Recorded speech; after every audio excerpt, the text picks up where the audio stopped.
In a clear case of confrontation with the executive, the Senate today refused to screen INEC rec nominations sent by the presidency over the lawmakers' early rejection of Mr. Ibrahim Magu as the EFCC chairman. The lawmakers want to send a clear message to the president on their misgivings. And it's exactly 2 years since the landmark election which saw Muhammadu Buhari emerge as the president of Nigeria after trying for a fourth time. We assess the impact of an election where, for the first time in 16 years, an opposition party defeated an incumbent. That's our focus on the program. Well, let's get perspective to this matter that is turning, well, much of a big rout. Joining us from our Abuja studio is Senator Shehu Sani, who represents Kaduna Central Senatorial District. Many thanks for coming on the program. And also Mr. Clement Nwankwo, a lawyer and the convener of Election Situation Room.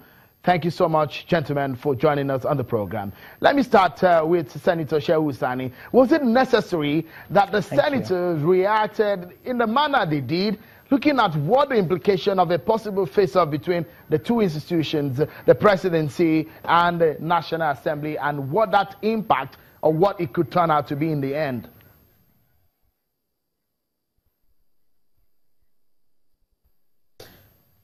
Well, thank you very much. Well, first off, between the Senate and the executive arm of the state, or the legislature, or the parliament and the executive arms is not new. But most times it happens on issues that are controversial or issues that are of major national importance to both sides. And what is happening at the National Assembly, what happened today was a case in which the senators felt that the resolutions of the Senate are not taken very seriously by the executive arm. And even if you can go through the discussions, you will see the very fact that there was anger, there was feelings of disrespect on the side of executive, and I believe that these are issues part of the parliamentary processes. So it's not a life and death situation. Things like this happens, and after some time, things will straighten out. This is my belief. It will be interesting. The presidency had not given an official statement whether or not Mr. Magu remains.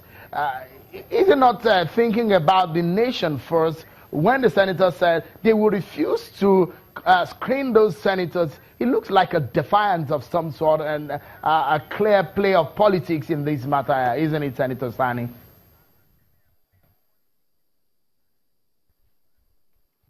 Well, if you go through the statement made by the first senator, who was the deputy whip, he made it clear that the executive have not been respectful of the decisions of the Senate. So his own recommendations was that we should not at all confirm the resident electoral commissioners. But you can see the intervention by the deputy Senate president.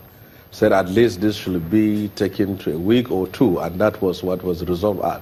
Even though I wasn't mandated to speak for the Senate, and I was not there when the vote was casted, but I think in clear terms there is a need to have an intervention for both sides to really address issues in the interest of the country, because as things are going on now, it seems that there are battle lines that have been drawn, and even though that is part of the democratic process in terms of having conflict, is happening everywhere, in Brazil, in Philippines, and in so many places. But I think at this crucial time in the history of our country, things like this need to be worked out. And I think we should all take it that it's not going to be an end of everything, but it should be seen as a phase, which I believe we will get out of it.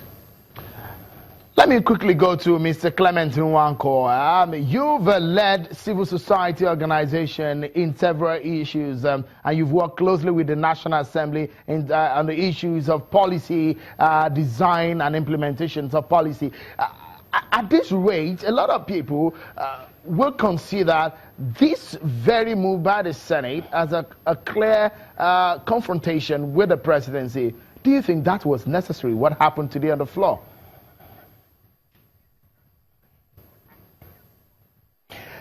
Well, I think there are two issues here. One is the anger in the Senate, and certainly within several circles of civil society, the attempt by elements in the executive to denigrate the very important institution of the legislature. It's the legislature that makes this a democracy. We have elected people who represent us, who discuss, who reach decisions, who pass laws. And a lot of us are worried about what seems to be elements in the executive acting in denigration of that institution. We feel this is very dangerous for democracy. But I think the Senate chose the wrong list to stand down. The Independent National Electoral Commission is a very important institution. It is that institution that gets the senators themselves elected.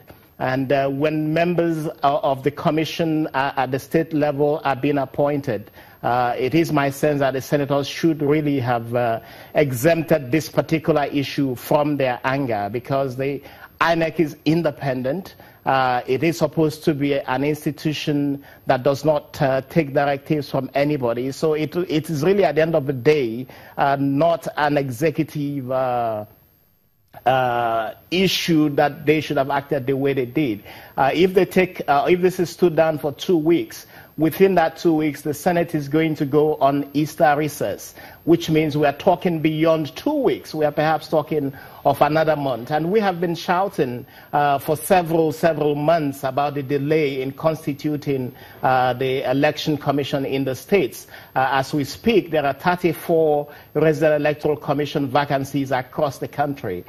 Given that elections are due, timetables have been announced, and indeed there is a governorship election this year, I think the senators have chosen the wrong list to stand down, and I would plead with them to really rescind this decision and take on this list and confirm the nominations or review the nominations expeditiously. But certainly the concern of the Senate about the action of certain elements in the executive in trying to denigrate the institution of the National Assembly is a concern that we all feel, and we think it is unacceptable. If I may quickly butt in here, democracy in Nigeria. If I may quickly butt in at this point, when we talk about separation of powers, that's something that some of the senators really were talking about.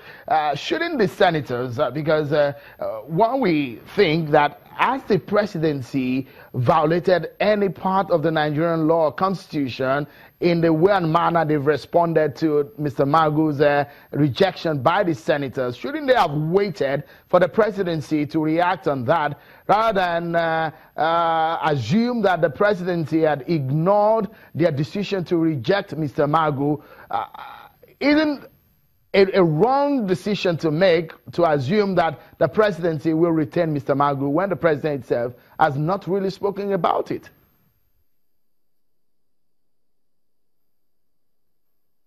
Well, I think the Senate has taken a decision. The Constitution gives them the powers to reject nominations made by the executive, and they have acted within those powers. They have acted whatever the reason is. In fact, they don't even need to give any reason for rejecting a particular nomination. So they have acted within their constitutional powers. We expect the executive should respect the decision of the National Assembly on this subject, and indeed any other subject of nomination that is made.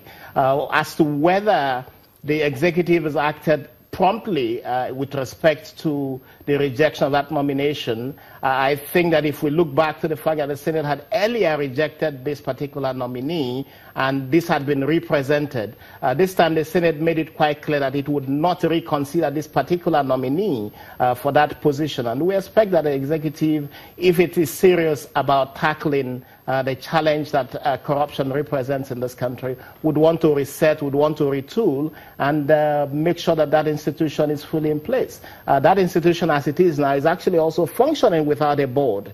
That board has other nominees that is on that list that has not even been considered at all by the Senate. So we think that the executive should retool and go back to get the anti-corruption fight right on track.